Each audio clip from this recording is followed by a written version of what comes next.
Allen AI's Agent OS is designed to deploy enterprise-grade AI agents capable of handling highly complex environments. These agents can manage large-scale systems involving millions of documents and thousands of APIs and user interfaces. Our AI agents do not simply provide basic answers. They carry out detailed, multi-step reasoning to deliver precise results that are traceable, explainable, and hallucination-free, making them ideal for mission-critical environments. These agents offer a rich, interactive AI-generated interface, allowing users to make direct system changes without navigating multiple GUIs, and provide flexible LLM options and 100% private cloud deployment capabilities. In this video, we will show how to build an AI agent that performs IT workflows by integrating with a complex enterprise application such as VMware's NSX Manager with thousands of GUIs and APIs. The main topics we will be covering are creating a project to build, test, and deploy an agent in the studio, coding and testing the script to access the APIs, building the API graph and generating API stubs, setting up corpus and transforms to interact with the APIs.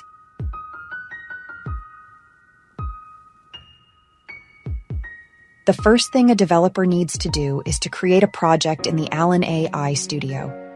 Allen AI Studio, a single portal for agent config and deployments, where the AI agent can be configured to connect to all of your enterprise data sources, both static and dynamic. The next thing a developer needs to do is to create a script to access the APIs in the newly created project. Let us name the script as NSX_API.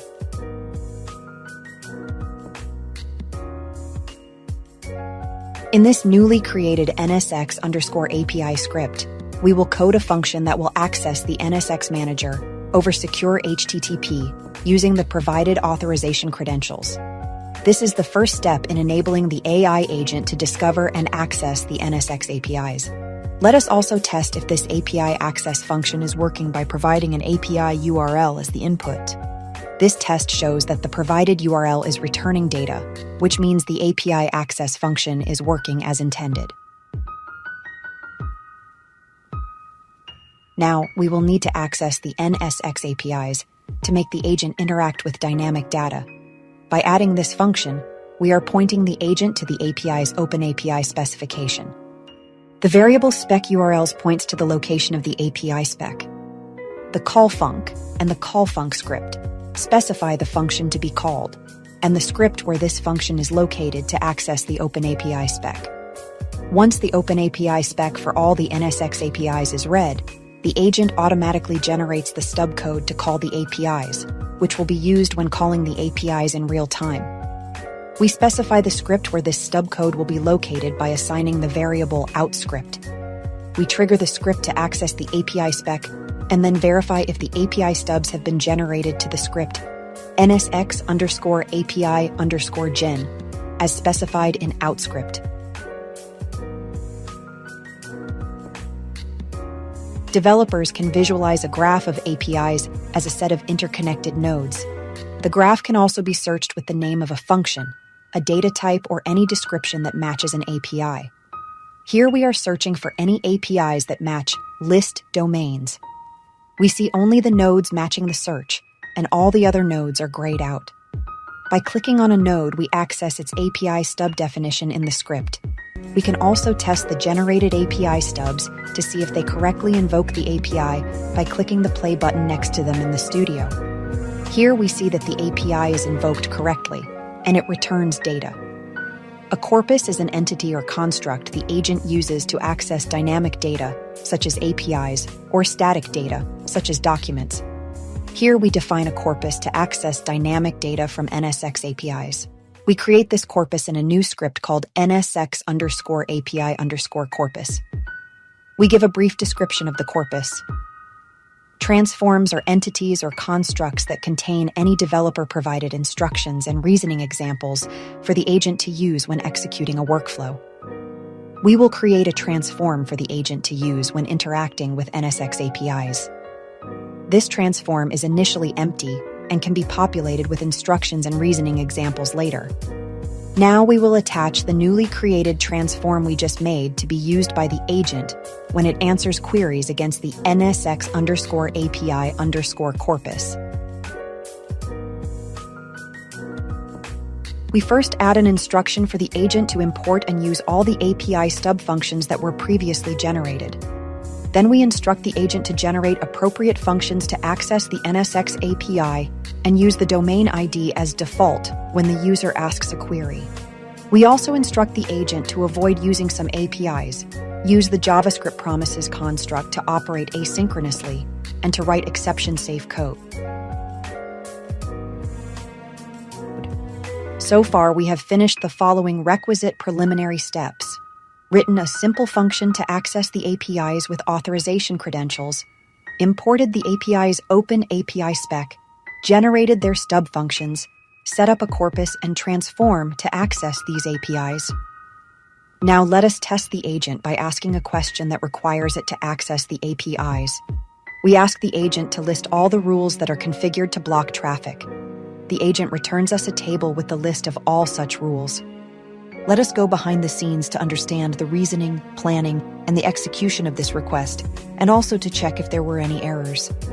For that, we click on the tree icon in the log below.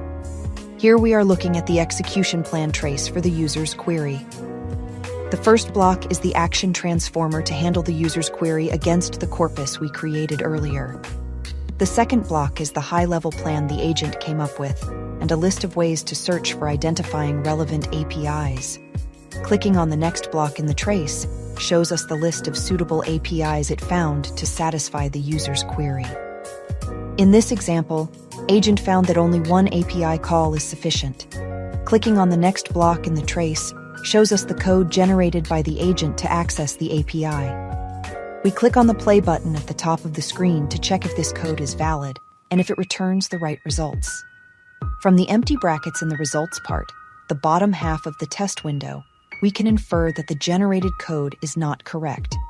The next block in the execution trace is the validation block, where the agent verifies any results from the previous stage. Here it finds that the results are invalid. It performs static code analysis and finds that the code uses placeholder values such as any-policy-ID, which was not defined previously. At this stage, it also tries to find other relevant APIs by modifying the search for APIs. The next block in the execution trace shows the additional APIs the agent found as a result of its search in the second iteration. The next block in the execution trace shows the code that was generated to access these new APIs in the second iteration. We can test if the code generated to access these APIs is correct by clicking on the play button. We now see that the API access is working and is returning JSON data. We can also check from the validation stage in the execution chain that the new set of APIs succeeded. In the last two blocks of the execution chain, we see the data returned by the API calls and the output formatting of the data when presented to the user. Since the data contained a lot of rules, the output generated is not very user-friendly. In the next section, we will see how a developer can control the format of the output presented to the user. To ensure appropriate formatting of outputs, we simply add one line in the corpus to use a function called createUI. We now see that the result of the previous query is a paginated and sortable table that also will show dynamic elements such as links to the NSX GUI when we integrate the AI agent with the NSX application GUI. We can go behind the scenes and look at the new steps introduced into the execution chain, formatting the output. We can visualize the reasoning used by the agent and the code generated by the agent for formatting the data appropriately. We can also test and debug this generated code to ensure the data returned by the API calls is represented appropriately. Now, let us ask the agent another complex query. Show hit count statistics for policies that have blocking rules. The agent figures out by itself that the best way to represent this data is in the form of a bar chart. Alan AI's agents self-learn and improve their accuracy rapidly. For the query, show hit count statistics for policies that have blocking rules, The agent has a much shorter trace because it learnt dynamically and arrived at a valid result in one shot. This dynamic learning is what enabled the system to come up with a good plan and in identifying the correct APIs to call, and also in generating the correct code to call these APIs, leading to the correct and appropriately formatted output, all in one iteration. Let us look at the code generated behind the scenes to execute this user's query. We see that the code generated has non-trivial logic, and we can also quickly verify that this code is functioning correctly and returning the correct data.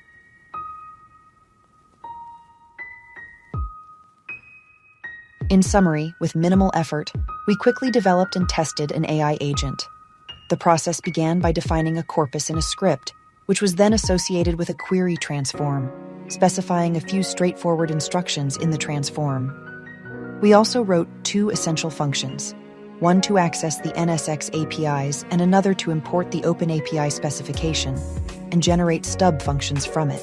Additionally, Alan AI transforms user engagement in the agent UX by dynamically creating AI-driven UI elements. Utilizing advanced algorithms and contextual analytics, it automatically supplements its responses with interactive interface components such as visual graphs and contextual links. Alan AI agents collect and analyze user interaction histories. Through the Studio's Transforms feature, they provide a human-in-the-loop capability that lets you refine the agent's reasoning in plain English and immediately test any changes. With just these simple steps, we successfully developed an agent capable of answering complex queries and dynamically improving its performance with continued usage.